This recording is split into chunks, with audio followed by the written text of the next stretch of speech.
They said yesterday that when the judge ruled that man that attempted the assassination on President Trump, he was guilty on all charges. They said that when that happened, while he was in the courtroom, the man grabbed a pen and tried to stab himself in the neck. And then I guess they rushed in, they stopped him from doing that. And then I saw on my phone a few minutes ago that, and somebody had, they was in the ICE had a conflict with a shooter. And it's breaking news that there was a shooter, I guess somewhere on the border, that was he shot a lot of people, and some of them are injured, they're critically injured. And then they said that he turned the gun on himself. Why do we see this going on? That proves, well, the man tried to stab himself in the neck, and then you see, we hear it all the time, people killing themselves, the same ones that get angry. They hate what America stands for. They hate Christians. They hate President Trump. But then you hear it all the time, they kill themselves or try to kill themselves. That right there, folks, proves that they're not happy with themselves. They will cover up everything, cloak it all with anger and rage, burning buildings down, protesting in the streets in anger, hurting other people. But then some of them try to kill themselves, or they do kill themselves.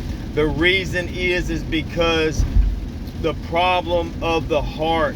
They're not happy with themselves.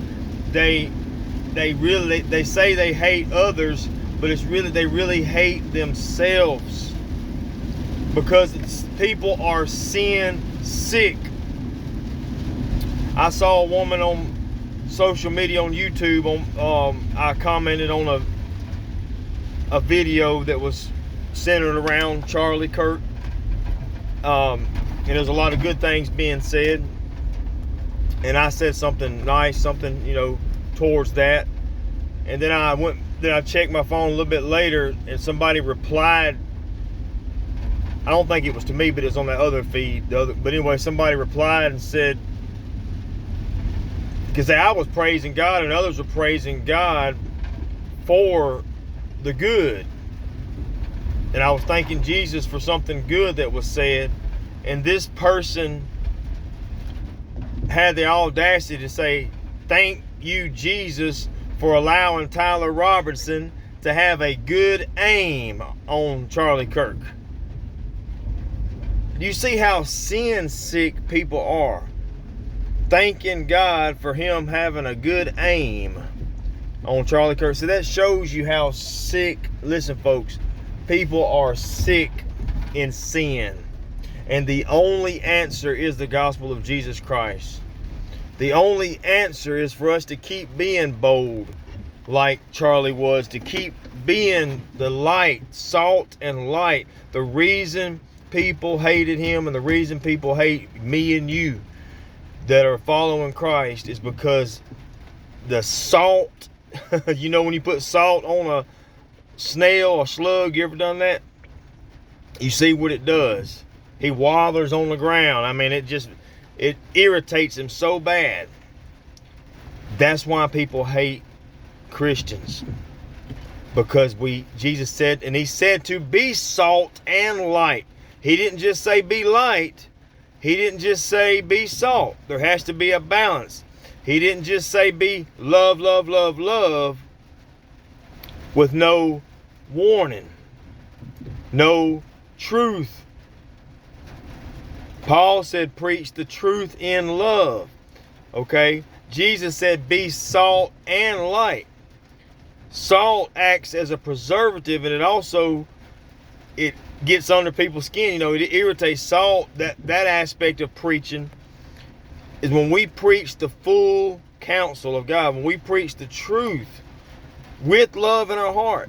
But sometimes people mistaken our love for arrogance. Or I told a man the other day, we was talking about, I brought up Charlie Kirk, and I met him, met him on the corner at a store, and he was an air conditioner man working. I was out working too, and I was sharing my testimony with him, but then of course I mentioned Charlie Kirk in passing, and he said, I don't like Charlie Kirk. He was arrogant, he was a prick.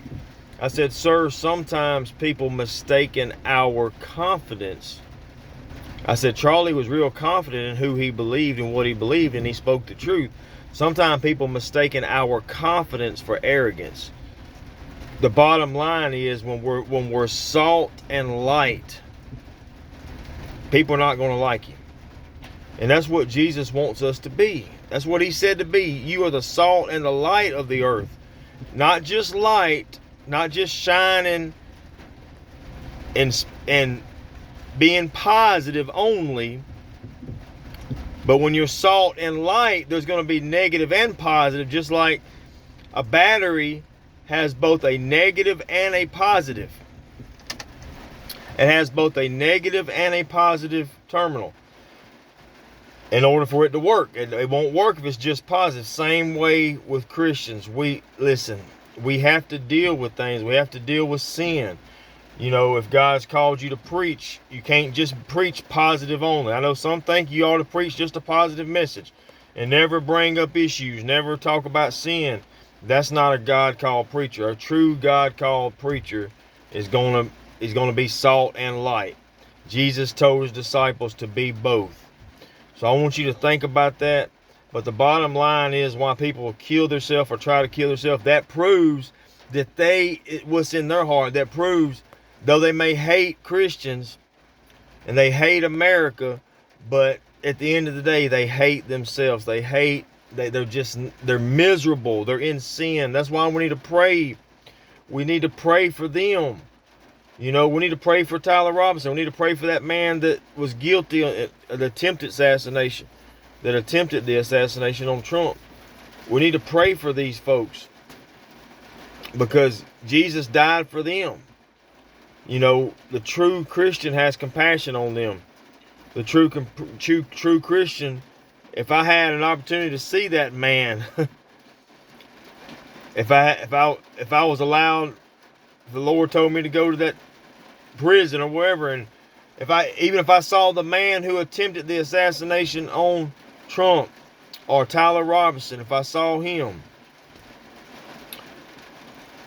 the natural thing for me to do, because I have salt and light of Jesus, have his word in me, I would want to tell him about Jesus. I would want to ask him, do you believe in Jesus Christ? I would share the gospel with him. So we need to pray for them folks. Y'all have a good day.